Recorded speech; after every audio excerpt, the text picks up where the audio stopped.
l'éternel.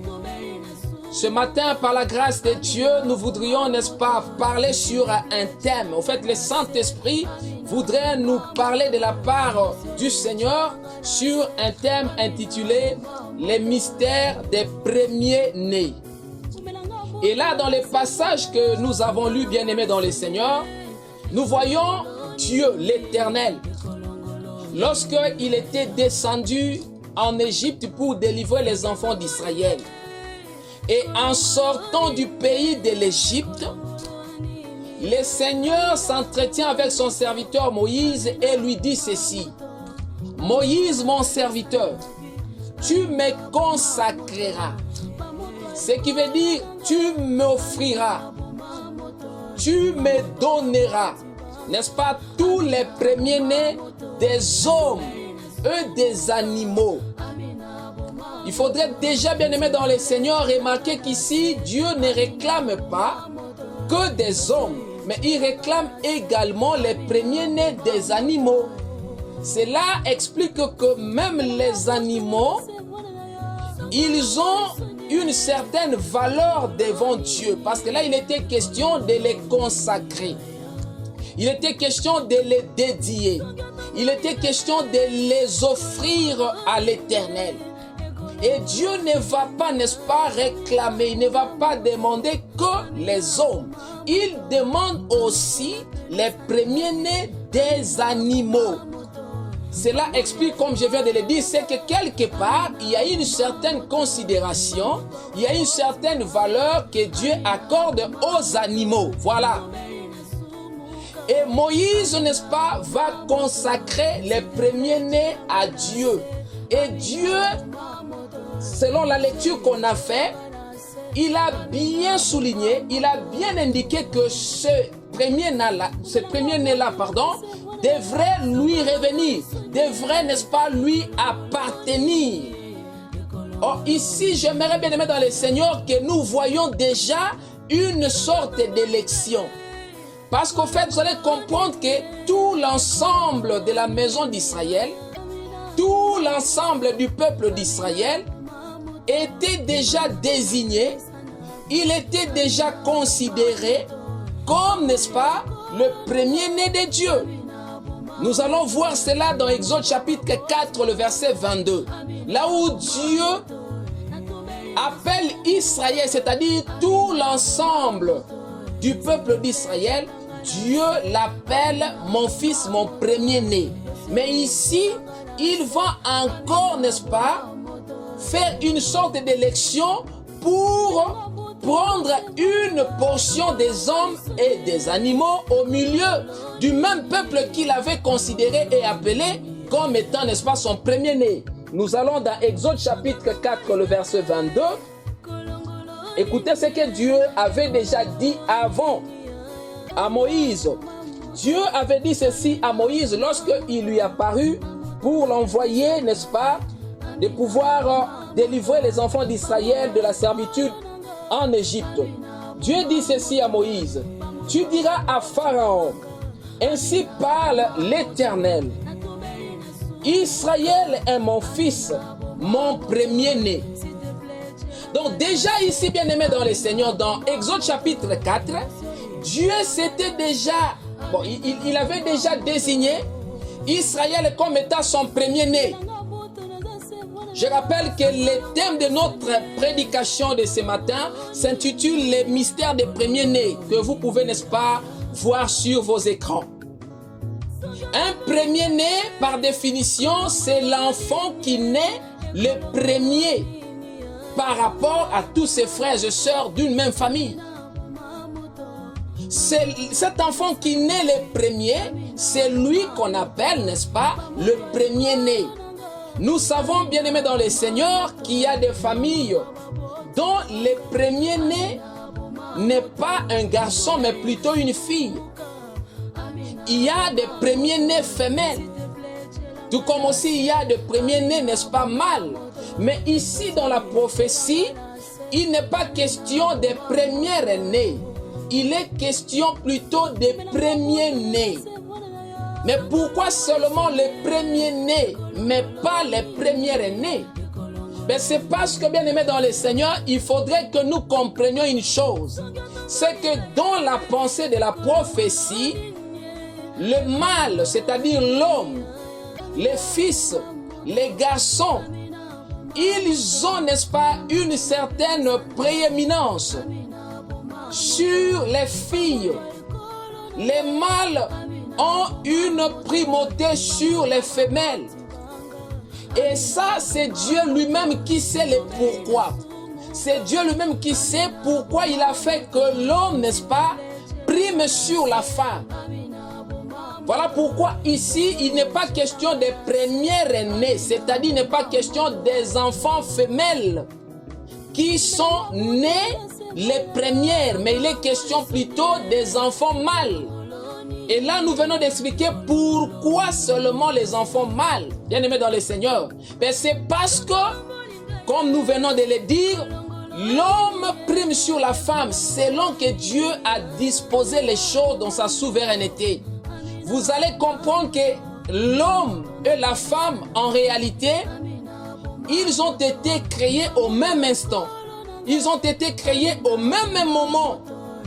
Mais lors de leur manifestation physique, Dieu avait manifesté d'abord l'homme, c'est-à-dire Adam. Est-ce que je m'adresse à quelqu'un? Faites-moi signe si le son, si le volume est parfait. Je ne sais pas si mon volume, il est parfait.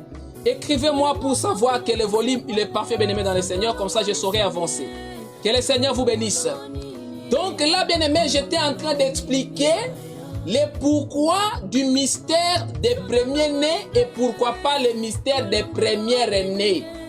En effet, nous savons qu'à la manière des hommes, voilà, à la manière de ce que le Seigneur te bénisse, ma fille Emengalula, à la manière des hommes, il y a des familles où les premiers-nés, c'est une fille. Vous comprenez? Mais ici, nous ne parlons pas des premières aînées. Nous parlons des premiers-nés. Pourquoi? Nous expliquons cela. Nous disons ceci, bien-aimés dans le Seigneur. Dans la pensée divine, dans la pensée de la prophétie, le mâle, c'est-à-dire l'homme, prime sur la femme. Voilà pourquoi nous avons dit que Dieu, en réalité, il avait créé l'homme et la femme au même instant. C'est-à-dire sur le plan céleste, l'homme n'est pas plus âgé que la femme. Non, non, non, non. L'homme et la femme, ils ont été créés au même instant. En effet, l'homme et la femme sur le plan céleste, ils ne sont qu'un seul corps. Ils ne sont qu'un seul être. Donc, il n'y a pas moyen de les dissocier. Il n'y a pas moyen de dire que l'homme est plus âgé, que l'homme a été créé avant. Non.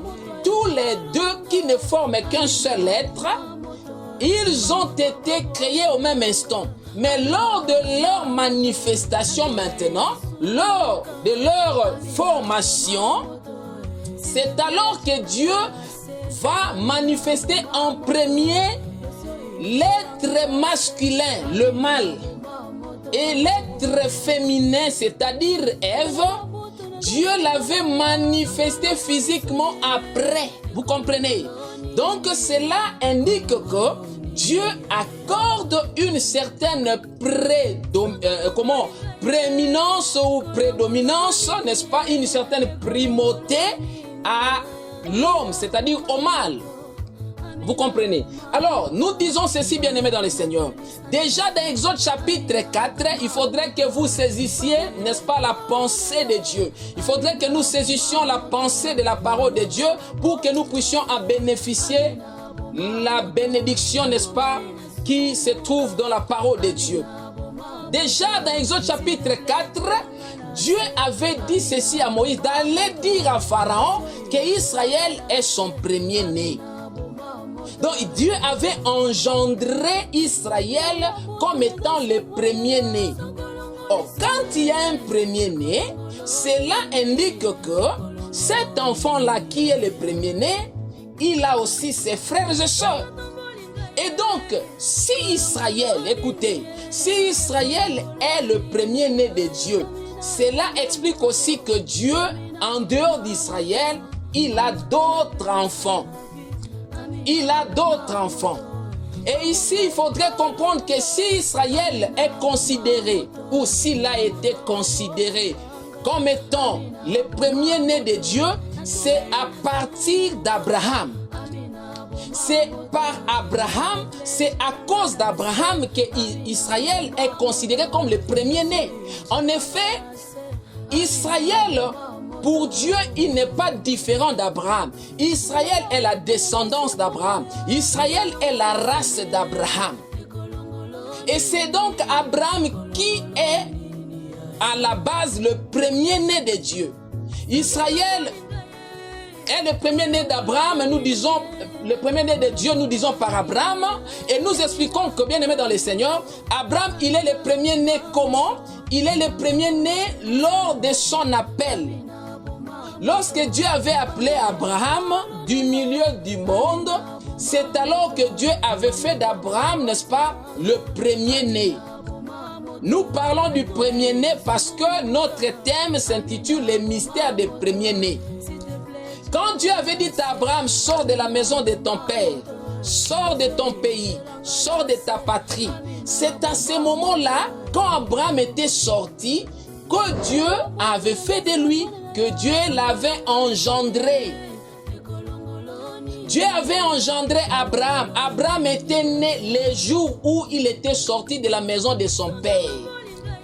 Et là, ça explique aussi le mystère de la nouvelle naissance. Parce qu'en fait, la nouvelle naissance, c'est quoi? La nouvelle naissance, c'est lorsque nous sortons du monde. Lorsque nous quittons le monde par l'appel de Dieu au moyen de son évangile. À ce moment-là, nous naissons de nouveau. Et cela a été préfiguré avec Abraham lorsqu'il sortit, n'est-ce pas, de la maison de son père, lorsqu'il sortit du monde. Il était donc à ce moment-là considéré comme la seule personne ayant la vie. La seule personne vivante en ce moment-là, c'était Abraham. Tout le reste du monde, tout le reste des gens, tout le reste des hommes étaient comme des cadavres. En effet, l'homme meurt dans le péché. Lorsqu'on est dans le péché, lorsqu'on vit dans le péché, pour Dieu, on n'est pas en train d'exister.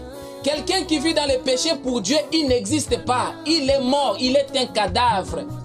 C'est ce que nous sommes en train d'essayer d'expliquer ici, bien-aimés dans le Seigneur. Or, à cause du péché d'Adam, la Bible dit que tous son péché sont privés de la gloire de Dieu. Et encore, l'apôtre Paul va dire que tous meurent en Adam.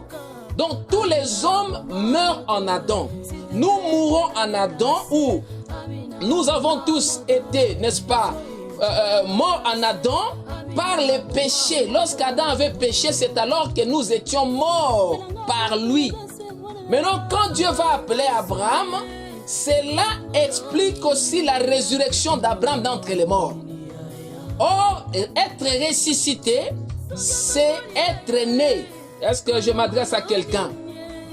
Ici, je suis en train de dire ceci, bien-aimé dans le Seigneur. Dans la pensée de Dieu, nous naissons véritablement lorsque nous ressuscitons d'entre les morts. Lorsque Dieu nous ressuscite d'entre les morts, en pardonnant nos péchés, c'est à ce moment-là que nous naissons véritablement. Voilà pourquoi, bien-aimé, j'ai parlé de la nouvelle naissance. Vous comprenez? Et donc, puisque Abraham était le premier-né, du fait que Dieu l'avait ressuscité d'entre les morts, rappelez-vous, Jésus-Christ était venu dans le monde. Et quand Jésus était venu dans le monde, bien-aimé dans le Seigneur, vous allez voir à la manière des hommes que Jésus avait trouvé les hommes en train de vivre. Vous comprenez? Jésus avait trouvé les hommes en train de vivre parce que quand Jésus est venu dans le monde, les gens se mariaient, les gens mariaient leurs enfants, les gens faisaient tout ce qu'ils pouvaient faire, ils vivaient. Mais Jésus va dire ceci. En vérité, je vous le dis. C'est dans Jean chapitre 5, verset 25. L'heure est venue où les morts entendront la voix du Fils. Vous comprenez? Jésus dit, l'heure est venue où les morts entendront la voix du Fils et ceux qui auront entendu auront la vie. Or, quand il parlait de ces choses, il s'adressait aux gens qui, naturellement et physiquement, ils étaient des vivants. Mais Jésus va leur dire que non, vous n'êtes pas des vivants, vous êtes des morts. En effet, ce que je suis en train de dire ici, c'est quoi, bien-aimé? C'est que quand Jésus était venu dans le monde, il n'avait trouvé aucun homme ayant la vie.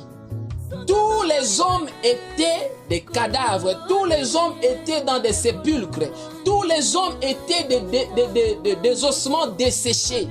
C'est pourquoi il va dire, les morts entendront la voix du Fils. Et ceux qui auront entendu, vous comprenez? Donc il est question de tous les morts, mais ce n'est pas tous les morts. Je veux dire, ce ne sont pas tous les morts qui peuvent entendre la voix du Fils de Dieu. Pour entendre la voix du Fils de Dieu, il faudrait que vous soyez un mort, mais un mort de la race de Lazare. Un mort de la race des ossements desséchés sur lesquels Ézéchiel avait prophétisé. Parce que celui qui est de cette race-là, bien-aimé dans le Seigneur, quand bien même qu'il est mort, il saura entendre la voix du Fils de Dieu. Rappelez-vous que Adam était mort, n'est-ce pas? Adam était mort à cause du péché, mais quand Dieu l'a appelé, Adam, où es-tu? Adam avait entendu, Adam avait écouté, Adam avait compris que cette voix qui m'appelle, c'est la voix de l'Éternel. Vous comprenez? Donc, il faudrait que vous ayez en vous cette capacité surnaturelle. Il faudrait que vous ayez en vous cette capacité divine pour que vous compreniez, pour que vous entendiez, n'est-ce pas, la voix de Dieu, quoique vous serez morts.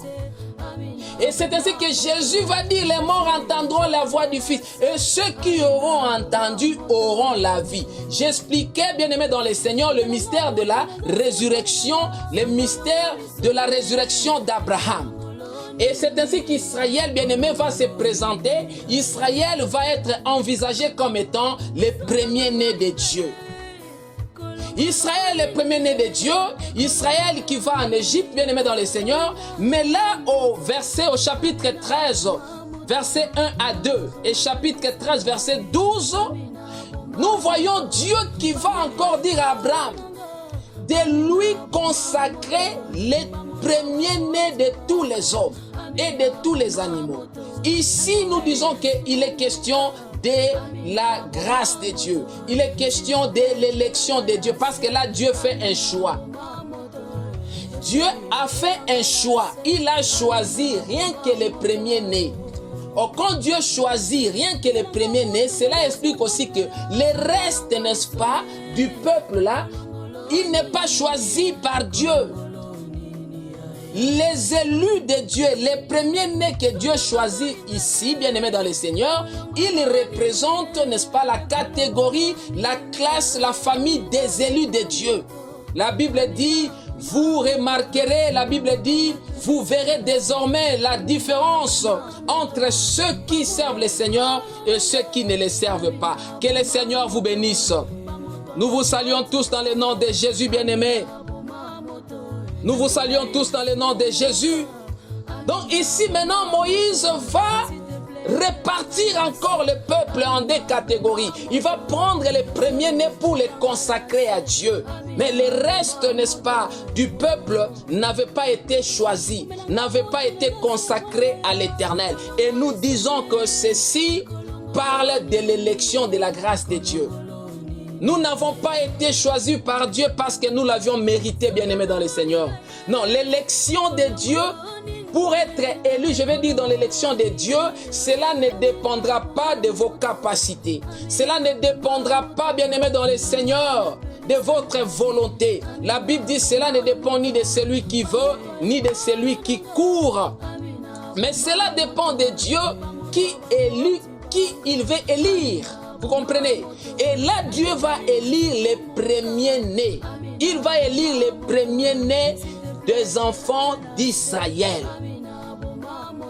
Il fait ça dans sa souveraineté. Ce n'est pas que ces hommes-là l'avaient mérité. Ils ne l'avaient pas mérité, bien-aimés dans le Seigneur.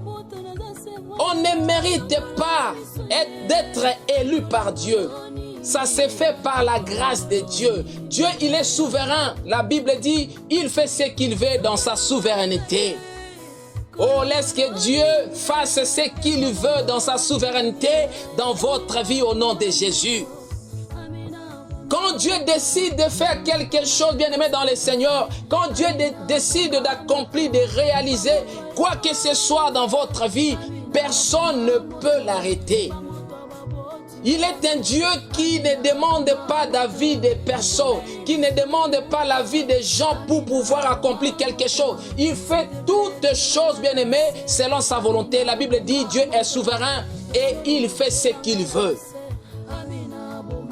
Remarquez ce que Dieu va faire, bien-aimé dans le Seigneur. Au commencement, lorsque Dieu avait créé, lorsqu'il avait créé toutes choses, la Bible va nous dire que Dieu, après avoir tout accompli, il s'était loué des œuvres qu'il avait faites. Dieu s'était loué des œuvres qu'il avait accomplies. Alléluia. La Bible dit que Dieu vit ce qu'il avait fait. Et Dieu trouva que ce qu'il avait fait était très bon. C'est ce que nous dit la parole de Dieu. C'est ce que le prophète Moïse nous dit. Moïse nous dit que lorsque Dieu avait fini, lorsqu'il avait accompli, n'est-ce pas, toute son œuvre, il s'est mis à se louer lui-même et il a réalisé que tout ce qu'il avait fait était très bon. Or, vous allez remarquer que dans tout ce que Dieu avait fait, il y avait un animal, le serpent. Je vais parler du serpent. Que le Seigneur te bénisse, frère Guigui Stone. J'aimerais ici vraiment, bien aimé, que vous me captiez, que vous compreniez ce que je suis en train de dire. Je souhaiterais que vous et moi, nous soyons, n'est-ce pas, dans cette unité d'esprit pour que nous saisissions la pensée de Dieu. Nous disons ceci. Après avoir tout accompli, Dieu avait dit ceci. Voici que tout ce que j'ai fait est très bon. Cependant, la Bible nous dit que parmi tout ce que Dieu avait fait, je parle des créatures divines, il y avait une créature qui s'appelle le serpent. Et la Bible va nous dire que le serpent était un animal le plus ruseux de tous les animaux des champs que Dieu avait fait. Donc nous voyons dans une créature qu'on appelle le serpent, la ruse. Mais le serpent n'était pas le seul ruseux. Lui, il était le plus rusé. C'est-à-dire qu'il dépassait, n'est-ce pas, en ruse, tous les autres ruseux. Il y avait beaucoup d'animaux ruseux. Mais lui, la Bible dit qu'il était le plus ruseux. Mais notre problème, c'est quoi? C'est que nous remarquons, nous constatons la présence, n'est-ce pas, de la ruse dans les serpents ainsi que dans d'autres animaux. Mais malgré la présence de la ruse, Dieu dit ceci. Tout ce que moi j'ai fait est très bon. Donc on pourrait alors déduire que même la ruse qui se trouvait dans les serpents, cette ruse-là était très bonne. Voilà, bien aimé dans le Seigneur, en fait, là où nous sommes en train de réfléchir. Parce qu'en fait, nous voulons saisir la pensée de la parole de Dieu. Nous voulons comprendre la parole de Dieu telle que Dieu la comprend. La Bible dit, nous avons l'esprit du Christ. Nous avons l'esprit du Christ pour que nous comprenions, n'est-ce pas, les choses que Dieu nous a données par sa grâce. Donc ici, bien-aimés dans le Seigneur, je veux que nous comprenions, que nous voyions déjà que même la ruse qui était dans les serpents, c'était une bonne chose. La ruse, c'est une mauvaise chose, n'est-ce pas? Mais Dieu dit que tout ce qu'il avait fait était bon. Maintenant, comment expliquer que la ruse du serpent était bonne? Mais la ruse du serpent était bonne dans le sens où, bien aimé dans le Seigneur, si cette ruse-là ne s'était pas trouvée dans les serpents, eh bien, les plans de Dieu seraient rendus nuls. Les plans de Dieu n'allaient pas s'accomplir. En effet, c'est la ruse-là qui était dans les serpents qui avait permis aussi que les plans de Dieu puissent s'accomplir. Parce que si ces serpents n'étaient pas ruseux, eh bien cela explique aussi que l'homme n'allait pas tomber. Or, si l'homme ne tombe pas dans le péché, et donc le plan de Dieu, comme je viens de le dire, serait rendu nul. Et donc, même les tabernacles n'auraient pas de sens. Les tabernacles n'auraient pas de sens, les sacrifices et les offrandes n'auraient pas de sens, même l'adoration n'aurait pas de sens. Vous allez remarquer que dans les tabernacles, je ne parle même pas des tabernacles de Moïse, je parle du tabernacle d'en haut, les tabernacles célestes. Vous allez voir que même dans les tabernacles célestes, il y a un autel. Nous croyons qu'il y a un autel parce qu'en fait Moïse n'avait fait que reproduire, n'est-ce pas, les tabernacles sur la terre, mais selon les modèles du tabernacle d'en haut. Donc ici nous expliquons que la ruse qui était dans les serpents était utile. La ruse qui était dans les serpents bien-aimés était une bonne chose dans le sens où cela devrait faire à ce que les plans de Dieu puissent s'accomplir. Maintenant, bien-aimés dans le Seigneur, puisque nous parlons des mystères, n'est-ce pas, de premier-né. Donc nous disons que Dieu, lorsqu'il avait tout conclu, il avait dit que tout ce qu'il avait fait était bon. Maintenant, vous allez remarquer bizarrement, lorsque Dieu a voulu détruire le monde au temps de Noé. Au temps de Noé, Dieu va appeler Noé, il va lui recommander, n'est-ce pas, de fabriquer une arche, un bateau. Mais Dieu va dire à Noé de faire entrer dans l'arche des animaux purs et des animaux impurs. Donc, du coup, Dieu va nous répartir les animaux en deux catégories. Dieu nous parle des animaux purs et des animaux impurs. Mais on ne sait pas savoir quand est-ce que les animaux impurs étaient devenus impurs. Qu'est-ce que ces animaux-là avaient fait pour qu'ils deviennent, pour qu'ils soient considérés comme impurs? Si nous prenons l'exemple d'un animal comme le porc, mais qu'est-ce que le porc avait fait pour qu'il soit considéré comme un animal impur? Cependant, au commencement, quand les créateurs l'avaient fait, les créateurs avaient dit que tout ce qu'il avait fait était bon. Que le Seigneur te bénisse, la ruse du serpent, c'est bien pigé. Que le Seigneur te bénisse. Vous comprenez, bien-aimés dans le Seigneur? Donc ici, la réflexion, notre réflexion tourne autour de quand est-ce que, du comment, n'est-ce pas, du pourquoi les animaux impurs étaient devenus impurs. Qu'est-ce qu'ils avaient fait? Est-ce que ces animaux-là avaient péché pour qu'ils deviennent impurs? Non. Ce n'est que l'Éternel Dieu lui-même, dans sa souveraineté, qu'il avait, n'est-ce pas, décidé de considérer certains animaux comme purs, tandis que les autres, ils ont été restés impurs devant Dieu. Donc Dieu va répartir dans sa souveraineté. Il va décider que désormais, à partir d'aujourd'hui, l'aigle, toi, tu deviens impur. La colombe, toi, tu deviens pur. Que le Seigneur te bénisse. Ici, bien-aimés, écoutez, nous ne voulons pas aller plus vite. Nous ne sommes pas en train de courir.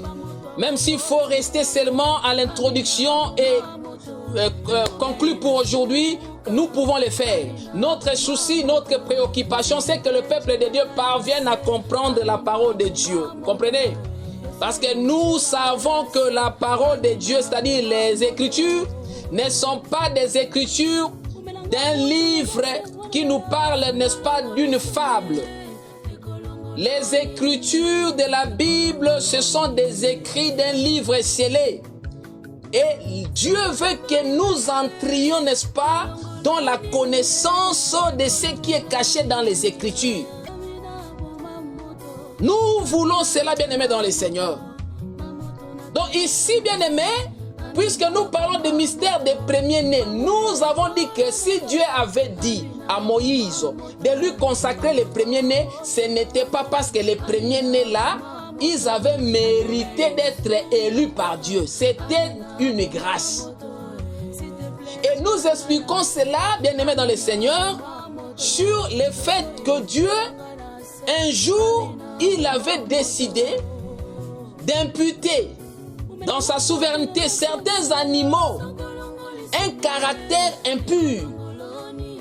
Et c'est quand il dit à Noé, tu fera entrer des animaux purs et impurs.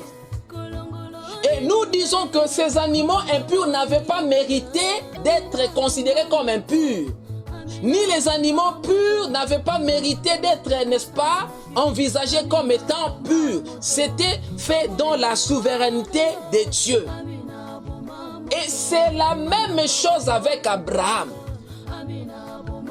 Quand Dieu appelle Abraham, nous disons que le fait que Dieu va appeler Abraham, Dieu veut nous dire par là qu'Abraham est pur.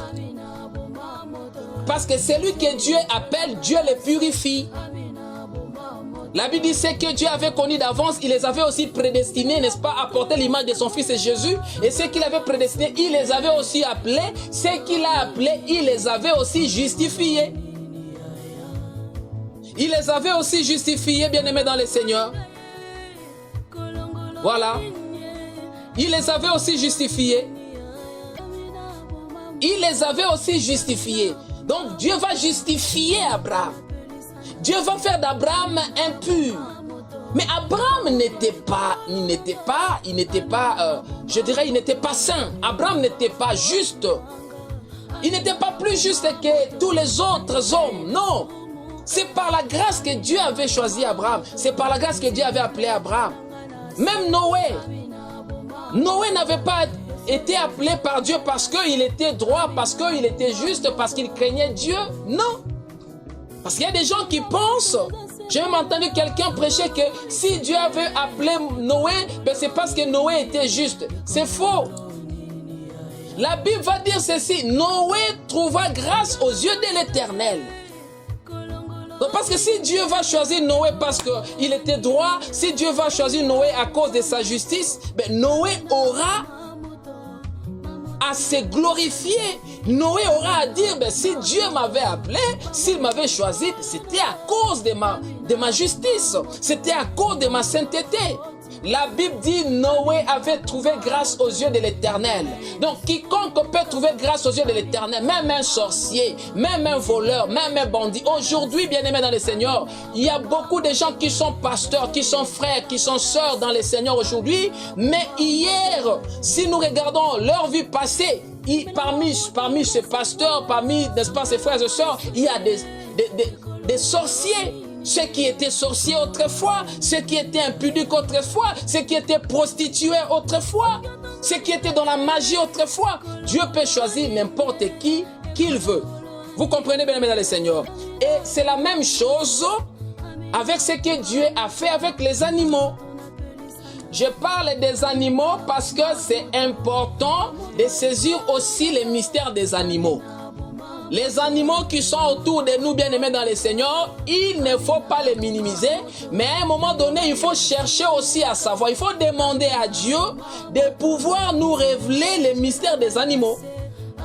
Pourquoi je dis les mystères des animaux? Je parle des mystères des animaux parce que vous allez comprendre que, bien-aimés dans le Seigneur, c'est comme si, et je crois que cela est vrai, il y a un rapport, n'est-ce pas? Il y a un lien très prophétique entre les animaux et les hommes. Il y a vraiment un trait très prophétique.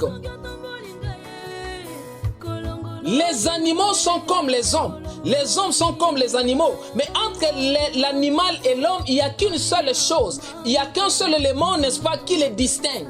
Cet élément-là, ça s'appelle l'intelligence. Donc si on enlève l'intelligence dans l'homme, il devient comme un animal. Quand on enlève l'intelligence dans l'homme, il devient comme un animal. Voilà pourquoi Dieu considère un homme sans intelligence comme un animal. Ce n'était pas pour rien que Dieu, dans sa pensée et dans son plan, avait voulu seulement créer l'homme et l'animal le même jour. Il savait ce qu'il allait faire, mais dans son plan, il avait planifié qu'il allait créer l'homme et la femme, l'homme et l'animal, je vais dire, au même jour, au 6e jour, il y a un rapport. Il y a un rapport. Remarquez même autour du trône de Dieu, on nous parle des 4 êtres vivants. Les 4 êtres vivants. Mais quand on parle des 4 êtres vivants, qu'est-ce que nous voyons? Nous voyons des animaux. il y a un être qui a l'apparence, n'est-ce pas, du Fils de l'homme. Le troisième être vivant, il a l'apparence, n'est-ce pas, du Fils de l'homme. Mais les trois autres là ont l'apparence des animaux. Il y a un grand rapport. Je ne vais pas rentrer dans ça, mais je profite bien aimé pour, n'est-ce pas, susciter en vous cette envie-là, ce besoin de pouvoir sonder cela. C'est très important. Ce n'est pas pour rien que Jacob, pour bénir ses enfants, remarquez, Jacob, pour bénir ses enfants, il va les désigner comme s'ils étaient des animaux. Que le Seigneur vous bénisse. Que la paix du Seigneur règne dans vos maisons, dans vos familles, dans le nom de Jésus. Je disais que Jacob, lorsqu'il a voulu bénir ses enfants, il les a désignés comme s'ils étaient des animaux. Donc on pourrait même dire que la maison de Jacob ressemblait à un zoo, c'est-à-dire à un jardin zoologique. Parce qu'on pourrait voir des lions, on pourrait voir des biches, on pourrait voir des serpents dans la maison de Jacob. Il y a un grand rapport, très prophétique. Et voilà pourquoi quand Dieu va demander qu'on lui donne des premiers-nés, il va aussi dire à Moïse de lui donner les premiers-nés des animaux. Il avait même demandé les premiers-nés, n'est-ce pas, de la moisson. Les premiers-nés de la moisson, c'est-à-dire de ce que la terre donne. Ce qu'on appelle les prémices. Mais on ne va pas parler des prémices. Mais comprenez que Dieu avait demandé aussi qu'on puisse lui consacrer des prémices. Les premiers fruits, n'est-ce pas, de la terre. Vous comprenez, bien aimé dans le Seigneur. Donc, les premiers-nés des hommes ont une valeur. Il y a un mystère dans les premiers-nés. Je ne sais pas, parmi tous ceux-là qui sont en train de nous suivre, s'il y a des premiers-nés. Si vous êtes un premier-né, bien-aimé, écrivez-nous quelque chose. Écrivez-nous quelque chose. Signifiez-nous que vous êtes un premier-né, que vous êtes une première-née de votre famille. Parce que nous parlons des premiers-nés. Mais écoutez, les choses que nous sommes en train d'aborder ici, elles sont spirituelles. Elles sont spirituelles. Est-ce qu'il n'y a pas de premiers-nés parmi tous ceux-là qui sont connectés, bien-aimés dans le Seigneur? Les mystères des premiers-nés. Dieu n'avait pas choisi d'autres enfants. Tu es là, frère Gigi Stone, tu es un premier-né et en toi il y a un mystère. Ces mystères-là, nous les voyons dans la parole de Dieu. Dieu a dit consacre-moi, c'est-à-dire dédie-moi, offre-moi les premiers-nés. Et il va dire que les premiers-nés lui appartiennent. Les premiers-nés lui appartiennent, bien aimé dans le Seigneur. Mais pourquoi Dieu avait aimé les premiers-nés? Pourquoi Dieu s'était choisi des premiers-nés? Vous allez comprendre dans la suite, bien-aimés, c'est une parenthèse que je vais ouvrir. Quand les enfants d'Israël vont traverser la mer Rouge, quand ils vont arriver, n'est-ce pas, dans le désert, Dieu va encore changer, n'est-ce pas, de système. Il va encore cette fois-là dire à Moïse de lui offrir la tribu de Lévi. Dieu va prendre la tribu de Lévi à la place des premiers-nés. Vous comprenez? Mais nous ne voulons pas parler de la tribu de Lévi, mais comprenez au moins que dans la suite, Dieu avait pris la tribu de Lévi à la place de tous les premiers-nés. Et bien cela explique que Dieu avait mis la tribu de Juda à la place des premiers-nés. Dieu avait donné à la tribu de Lévi, je parle de la tribu de Lévi, il avait donné à la tribu de Lévi la place du premier-né. Pourquoi Dieu n'aime que le premier-né? En effet, ici, nous sommes en train d'insinuer que Dieu ne bénit que le premier-né. Dieu ne choisit que le premier-né. Donc, si vous n'êtes pas un premier-né, oubliez l'amour de Dieu. Bon, ça peut choquer, bien-aimés dans le Seigneur. Toutefois, nous rappelons que les paroles que nous sommes en train de dire ne sont pas charnelles.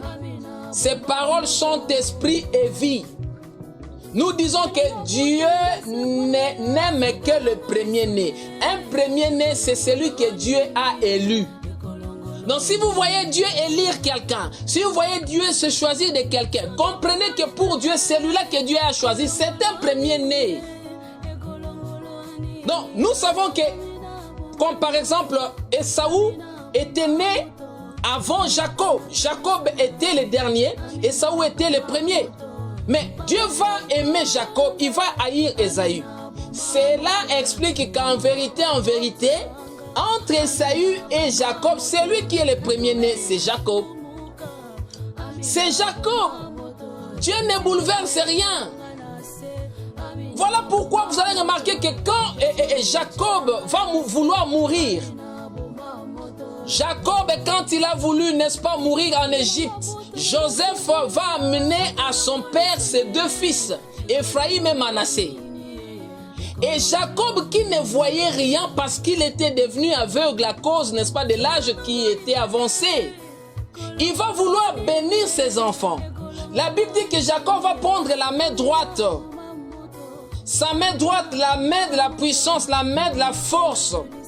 Il va poser cela sur Manassé, sur Ephraïm, alors qu'Ephraïm était le cadet. Ephraïm était le cadet et Jacob va faire comme ça, il va croiser ses bras. Normalement, selon Joseph, Jacob ne devait pas croiser ses bras. Et d'ailleurs, quand Joseph avait amené ses enfants pour recevoir la bénédiction de leur grand-père, Joseph savait très bien que la main droite, c'est la main qui communique la bénédiction du fils aîné. C'est la main qui communique la force, la puissance et la gloire. Il va prendre son fils premier-né, Manassé, il va le placer, n'est-ce pas, à la droite de son père Jacob, s'attendant à ce que son père fasse comme ça. Mais Jacob, curieusement, il ne voyait rien. Lui, il ne voyait rien. Mais il avait quand même su, quoi qu'il ne voyait rien, il avait su parce que Jacob, c'est un grand prophète, bien-aimé. Un grand prophète comme Jacob, en vérité, quand il ne voit plus, c'est alors qu'il voit parfaitement. Est-ce que quelqu'un a compris ces choses? J'ai dit ceci, quand un prophète comme Jacob devient aveugle, c'est alors qu'il voit encore plus clair. C'est quand il devient aveugle à cause de la cécité, à cause de l'âge, n'est-ce pas, qui est avancé, c'est alors que Jacob pourrait voir encore clairement. C'est alors que nous comprenons, bien-aimés, je vais y revenir, que lorsque Isaac bénissait Jacob, nous comprenons qu'en réalité, Isaac savait très bien qu'il était en train de bénir Jacob parce qu'il ne voyait rien. Mais il ne voyait rien. Mais il avait dit que la voix que j'entends, c'est la voix de Jacob. Mais les mains que j'ai touchées, ce sont les mains d'Ésaü. Or, nous disons que Jacob ne peut pas nous mentir. Jacob savait qu'il était en train de... Je parle d'Isaac. Isaac ne peut pas nous mentir. Il savait très bien qu'il était en train de bénir Jacob parce qu'il nous a bien dit que la voix qu'il entendait, c'était la voix de Jacob.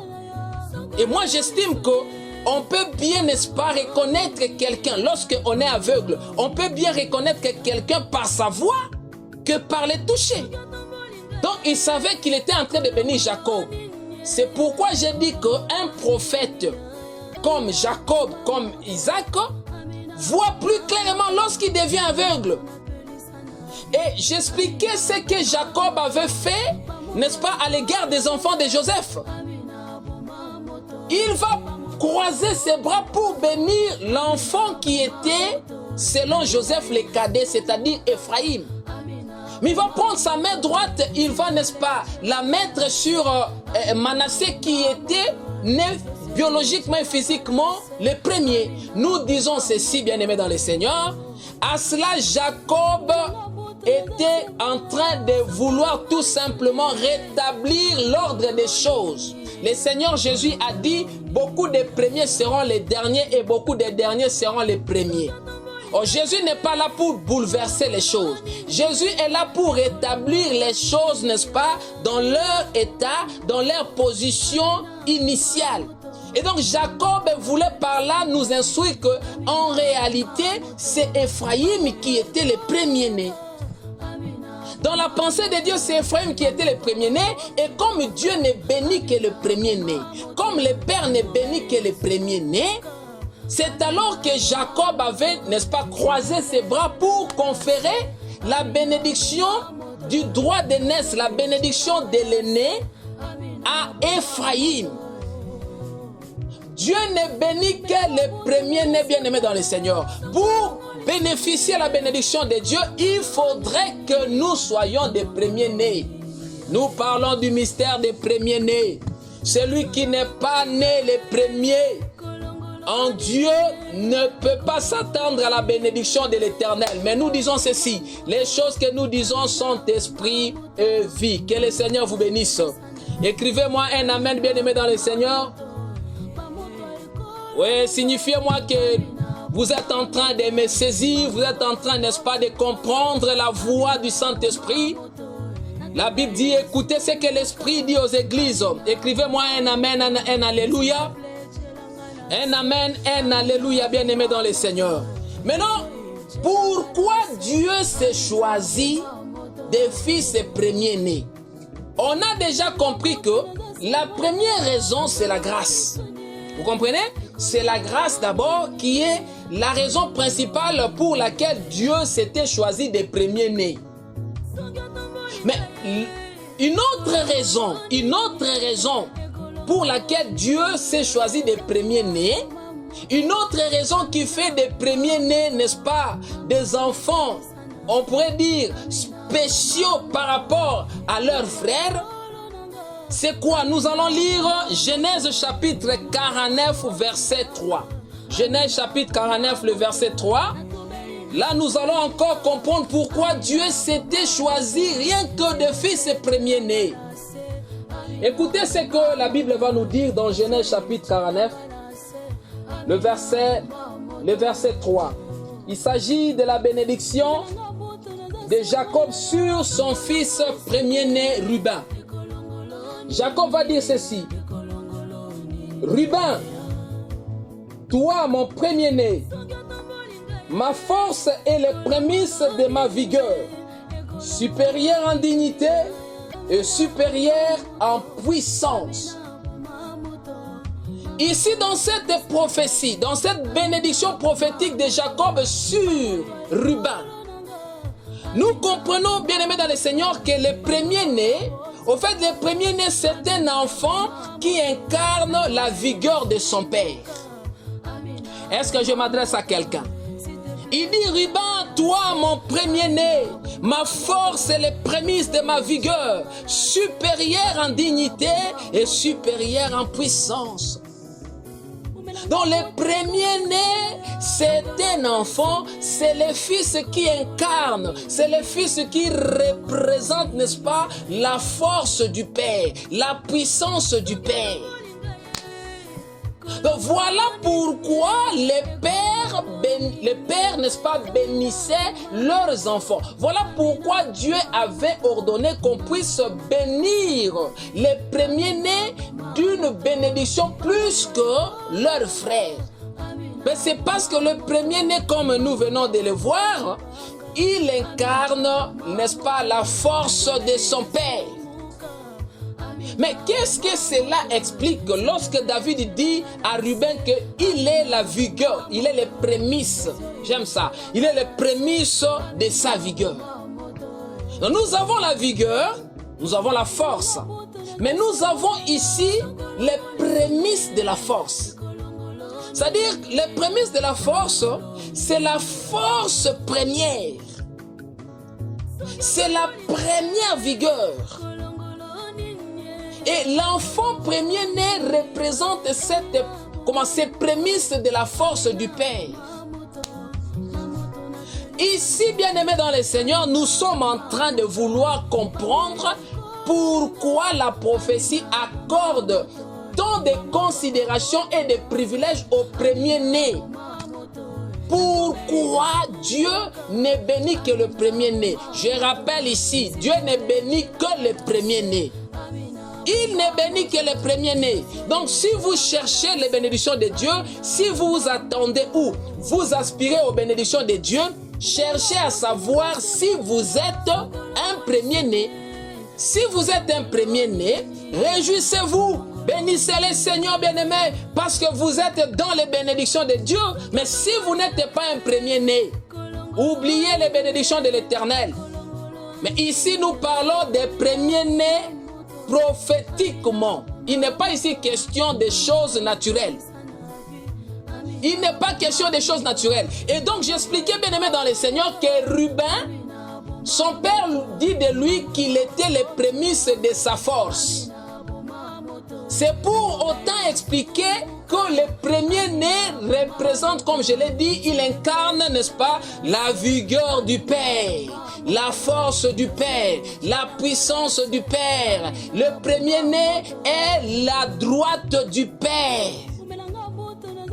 Mais qu'est-ce que cela veut réellement dire? Qu'est-ce que cela veut réellement expliquer? La vigueur du Père. Là, il est question, n'est-ce pas, de la sémence. Voilà. Il est question de la sémence que l'homme communique à la femme. Il est question de lorsque l'homme communique la sémence à la femme. Lorsque l'homme communique la sémence à la femme, selon que Dieu a fait les choses, et ce que je vais dire là, tous les hommes seront d'accord avec moi. Que le Seigneur vous bénisse. Que le Seigneur vous bénisse. Ce que je vais dire là, bien-aimés, tous les hommes seront d'accord avec moi. La Bible dit, la nature elle-même ne vous enseigne-t-elle pas?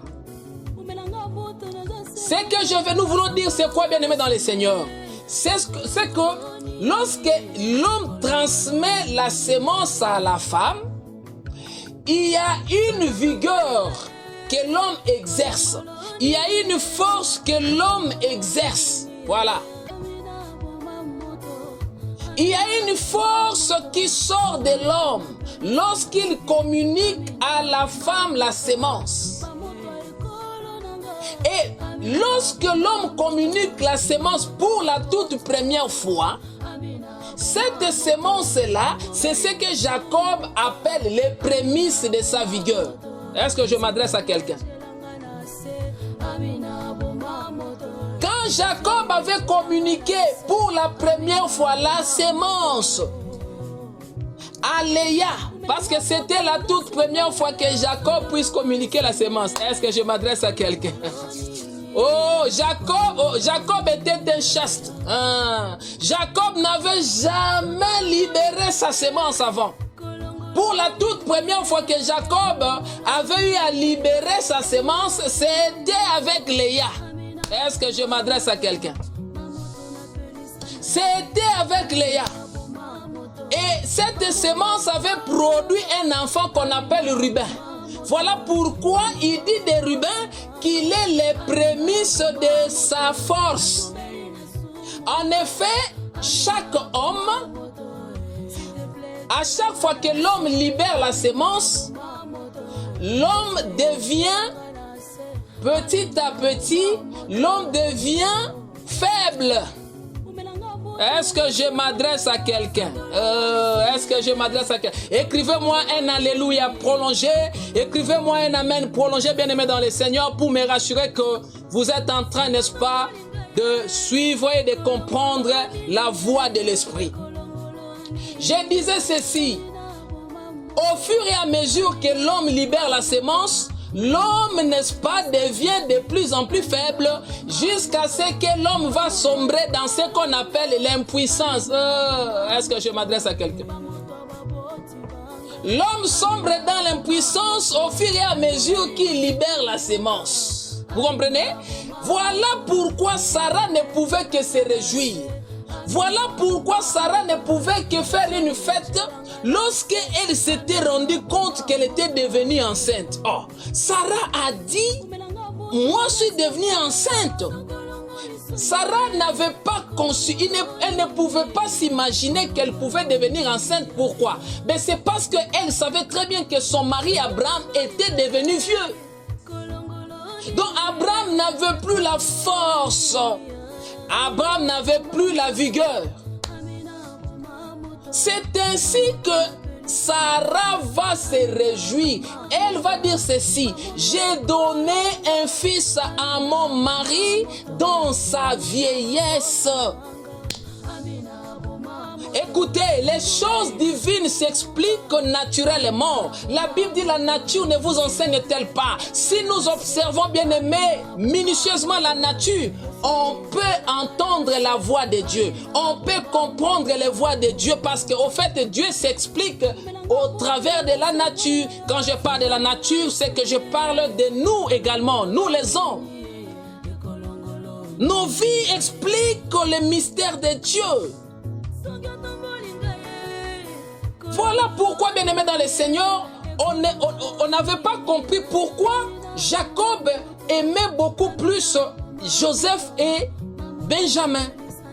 La Bible dit que Jacob aimait Benjamin et Joseph plus que tous les autres enfants. Il en avait eu 12, mais il n'aimait plus que les deux, Joseph et Benjamin.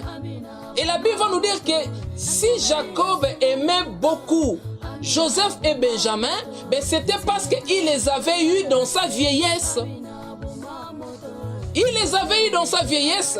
C'est-à-dire que Jacob les aimait parce que Jacob n'était plus sûr.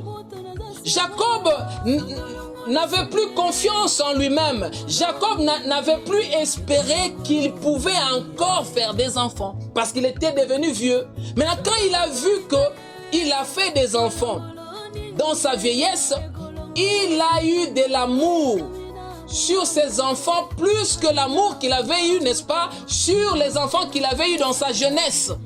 Mais nous disons que toutes ces choses, bien aimées, ne parlent que des choses spirituelles. En effet, ce que nous voulons dire par là, c'est quoi? C'est qu'en réalité, les enfants de la vieillesse, les enfants que Dieu a eu dans sa vieillesse, c'est l'Église. Nous sommes ces enfants-là que Dieu a eu dans sa vieillesse. Voilà pourquoi Dieu aime plus l'Église. Je parle des croyants, je parle des rachetés de Dieu. Dieu nous aime plus que les enfants d'Israël. Il nous aime plus que les enfants d'Israël parce qu'il nous a eu dans sa vieillesse. La vieillesse de Dieu explique tout simplement les temps de la fin. Les temps de la fin, les temps du soir expliquent les temps de la vieillesse de Dieu. Et c'est en ces temps de la vieillesse de Dieu, en ces temps de la fin que Dieu nous a engendrés. Les temps de la fin a commencé quand Dieu nous a engendrés. Or, Dieu nous a engendrés en Jésus-Christ à la croix de Golgotha. C'est à la croix de Golgotha que Dieu nous avait engendrés et enfantés par Jésus-Christ. Or, la croix de Golgotha, la mort de Jésus à la croix, avait, n'est-ce pas, marqué la fin des temps. Cela a marqué la fin des temps. Quand on parle de la fin du temps, c'est qu'on parle aussi de la fin du monde. Il ne faut pas, bien aimer dans le Seigneur, vous attendre à la fin du monde comme ceux-là qui n'ont pas la connaissance s'attendent à cela. Il y a des gens qui pensent que la fin du monde pourrait venir de manière brusque. Non, non, nous sommes déjà dans la fin du monde. La fin du monde a commencé depuis 2020. La fin du monde a commencé depuis la résurrection de Jésus-Christ d'entre les morts. Or, entre la résurrection de Jésus et sa crucifixion, il n'y a que 50 jours, n'est-ce pas, qui s'étaient écoulés. Donc, la fin du monde a commencé là, par la mort et par la résurrection de Jésus-Christ d'entre les morts. Parce qu'en effet, la résurrection de Jésus d'entre les morts avait marqué, est-ce que je m'adresse à quelqu'un? Cela avait marqué le début de la moisson de Dieu. Dieu avait commencé à moissonner son champ. La Bible dit Jésus-Christ qui est ressuscité d'entre les morts, il est les prémices de tous ceux qui sont morts. Et c'est là qu'a commencé la fin du monde parce que Jésus a dit la fin du monde c'est quoi? La fin du monde c'est la moisson du champ de Dieu. Est-ce que je m'adresse à quelqu'un? Donc bien aimé dans le Seigneur, maintenant nous comprenons que si Dieu bénit le premier-né, si Dieu accorde plus, n'est-ce pas, de considération, plus de bénédiction au premier-né, parce que, c'est parce que le premier-né, comme nous venons de le voir, le premier-né bien-aimé dans le Seigneur, incarne la force du Père. C'est-à-dire que le Père avait exercé sa force pour avoir le premier-né. La force que le Père avait exercée pour avoir le premier-né est supérieure à la force qu'il avait exercée pour avoir d'autres enfants. Est-ce que je m'adresse à quelqu'un? Est-ce que je m'adresse à quelqu'un bien-aimé dans le Seigneur? Ici, nous parlons de la vigueur des premiers-nés, la vigueur du Père qui est représentée par les premiers-nés. Cette vigueur, c'est la même force. C'est la même force qui était sortie de Jésus-Christ pour guérir la femme qui perdait le sang pendant 12 ans. La force en question, c'est l'onction. La force en question, c'est la puissance de la parole de Dieu. Est-ce que je m'adresse à quelqu'un? Quand cette femme a touché les vêtements du Seigneur, la Bible dit qu'elle a touché les pans de la robe du Seigneur. Le Seigneur Jésus s'est écrié en disant « Quelqu'un m'a touché ». Donc, quelqu'un n'avait pas touché le corps du Seigneur, mais celui-là avait touché les vêtements du Seigneur. Mais Jésus a dit que quelqu'un l'avait touché. Nous avions dit que Jésus et son vêtement ne sont qu'un seul être. Vous comprenez? Si vous touchez au vêtement de Jésus, et donc, cela explique que vous avez touché à la personne de Jésus. Et quand cette femme a touché, soit au vêtement de Jésus, soit à la personne de Jésus, le Seigneur Jésus a réagi en disant « Quelqu'un m'a touché ». Quelqu'un m'a touché. Comment il a su que quelqu'un l'avait touché? La Bible dit, le Seigneur Jésus a dit, c'est parce qu'une force est sortie de moi. Une vigueur était sortie de moi. Oh, une vigueur était sortie de Jésus.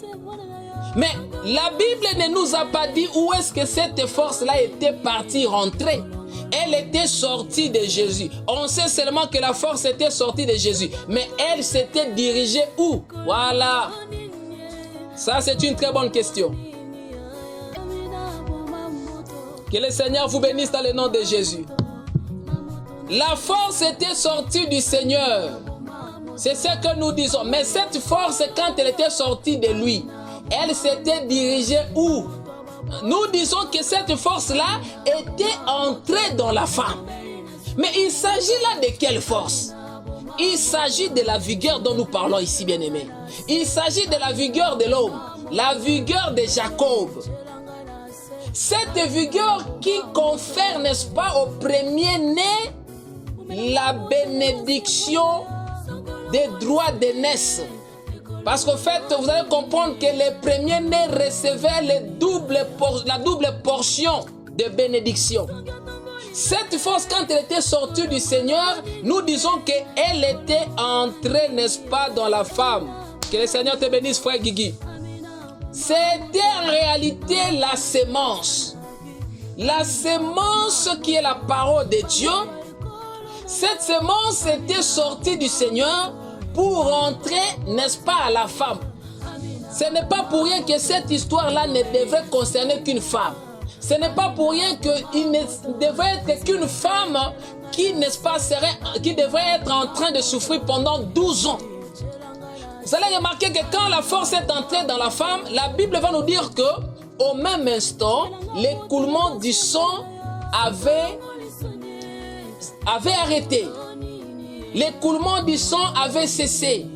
Lorsque la force est entrée dans l'eau, à la manière des hommes même bien-aimés dans le Seigneur, parce que nous venons de citer l'écriture qui dit la nature elle-même ne vous enseigne-t-elle pas? Naturellement, lorsqu'une femme, n'est-ce pas, tombe enceinte, lorsqu'une femme est fécondée, elle ne peut plus, nous disons naturellement, logiquement, elle ne peut plus voir l'écoulement du sang. Est-ce que je m'adresse à quelqu'un? Elle ne peut plus voir l'écoulement du sang. Bon, ça arrive, n'est-ce pas? Ça arrive qu'une femme qui est déjà enceinte peut encore continuer à voir, n'est-ce pas, ses menstruations. Mais si nous demandons cela au médecin, comment dirais-je, médicalement parlant, on nous dira que les sangs qu'une femme peut voir pendant qu'elle est enceinte, ce n'est pas vraiment, n'est-ce pas, du vrai sang de la menstruation. On appelle cela des règles anniversaires. C'est pour dire que ce n'est pas vraiment de la vraie règle. Est-ce que je m'adresse à quelqu'un? Cette femme-là, son écoulement de sang avait cessé parce qu'elle avait reçu une force. Et nous disons que cette force-là, c'était la sémence de l'homme qu'il avait reçue. C'était la vigueur de l'homme. Et nous sommes bien-aimés dans le Seigneur, nous sommes l'incarnation. Nous représentons la sémence de Dieu. Nous représentons, je parle de l'Église. Nous sommes bien-aimés dans le Seigneur, la vigueur de Dieu. Nous sommes la vigueur de Dieu. Bon, quelqu'un pourrait dire, mais comment nous sommes la vigueur de Dieu alors que nous ne sommes pas les premiers-nés? C'est Israël plutôt qui est le premier-né. Nous allons comprendre cela, bien-aimés dans le Seigneur. Nous allons comprendre cela à partir de la transmission, n'est-ce pas, de bénédiction. Parce qu'on va comprendre plus tard, bien-aimés, que Jacob avait, n'est-ce pas, repris la bénédiction des droits d'aînesse à Ruben parce que Ruben était allé sortir avec sa femme. Et il avait pris cette bénédiction, il avait conféré les droits d'aînesse. Il avait conféré à son fils Joseph qui était le dernier. Joseph était l'avant-dernier, mais Joseph était aussi le dernier. Le dernier, c'était Benjamin. Mais écoutez, dans la pensée de Jacob, Benjamin et Joseph ne formaient qu'un seul corps. Les deux étaient des enfants de la vieillesse. Dans tous les enfants de Jacob, c'est-à-dire dans tous ses 12 fils, Jacob les répartissait en deux catégories. Il y avait la catégorie des enfants de la jeunesse et la catégorie des enfants de la vieillesse. Les 10 premiers fils de Jacob, ils étaient les enfants, n'est-ce pas, de la jeunesse. Donc pour Jacob, ces 10 fils-là ne constituaient qu'un seul fils. Tandis que Benjamin et Joseph, ou Joseph et Benjamin, ils ne constituaient aussi qu'un seul corps, un seul fils, les enfants de la vieillesse. Voilà pourquoi nous disons qu'il n'y a pas de différence selon Jacob entre Benjamin et Jacob. Est-ce que je m'adresse à quelqu'un? Entre Benjamin et Jacob, il n'y a pas de différence. Benjamin et Joseph, il n'y a pas de différence pour Jacob. C'est pourquoi dans la Bible, tantôt on nous dit Jacob aimait plus Joseph, tantôt on nous dit il aimait plus Benjamin. En effet, il aimait plus le 2 parce que le 2 était sorti de la femme que lui avait aimée plus. Je parle de Rachel. Est-ce que je m'adresse à quelqu'un? Donc voilà, bien-aimés dans le Seigneur, pourquoi Dieu bénit rien que les premiers-nés. Pourquoi Dieu bénit rien que les premiers-nés? Il n'y a que les premiers-nés qui sont agréés par le Père. Dieu n'agrée que le premier-né. Alléluia. Dieu n'agrée que le premier-né. Je me demande parfois pourquoi Abel, lorsqu'il a voulu, lorsqu'il a pensé de bénir ou d'offrir à Dieu une offrande, lorsque Abel avait pensé d'offrir à Dieu une offrande, la Bible va nous dire que Abel avait offert à Dieu une offrande des prémices de son troupeau. Une offrande des prémices de son troupeau. Abel n'avait pas offert à Dieu un seul animal. Il avait offert à Dieu plusieurs animaux. Il y en avait beaucoup. Mais sauf que tous ces animaux-là n'étaient que des premiers-nés. Donc il avait pris un groupe de premiers-nés de son troupeau. Il les avait offerts à Dieu. Mais pourquoi il avait offert rien que le premier-né? Nous disons que Abel connaissait. Abel avait la révélation de mystère des premiers-nés. Abel avait la révélation du sacré, n'est-ce pas, des premiers-nés. Il avait su que Dieu n'agrée que le premier-né. Pourquoi seulement le premier-né? Parce que, bien-aimé dans le Seigneur, Les premiers-nés, ça nous parle aussi de notre Seigneur Jésus-Christ. Voilà. C'est là que nous allons chuter. Donc lorsque nous parlons des premiers-nés, tous ces premiers-nés bien-aimés dans le Seigneur, ça ne parle que de Jésus-Christ notre Seigneur.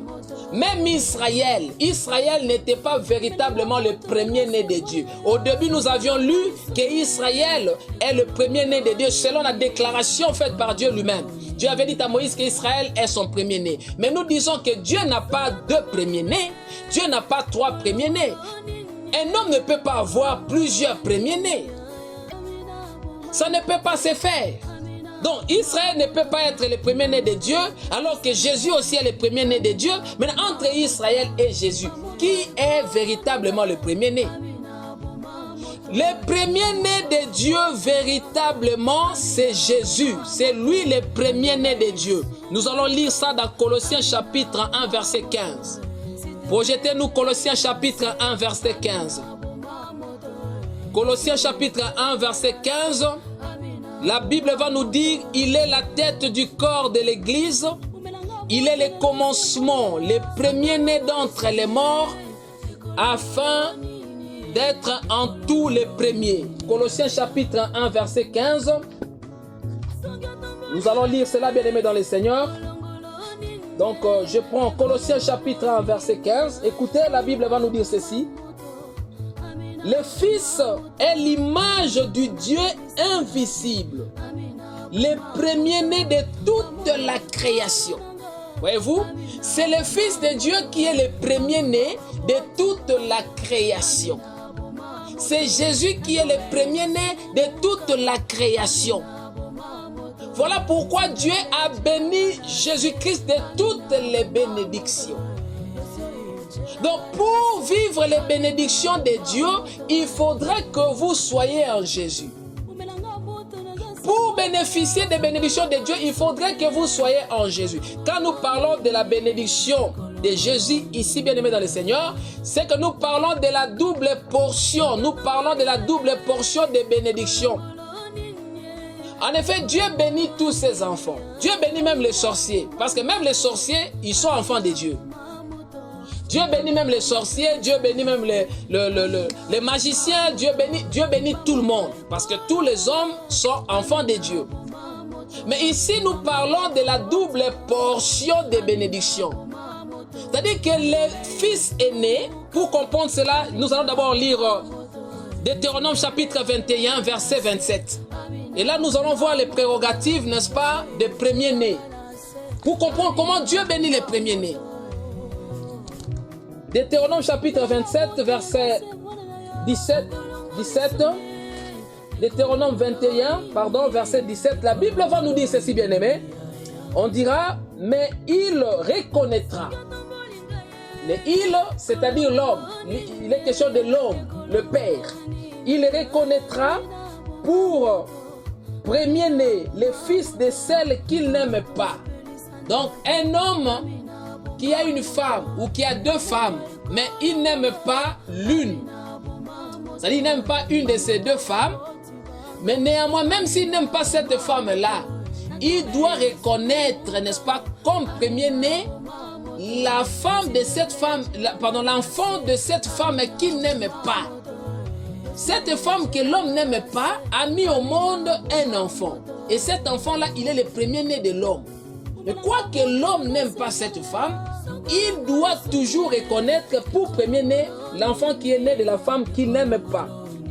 Il va continuer pour dire, et lui donnera sur son bien une portion double.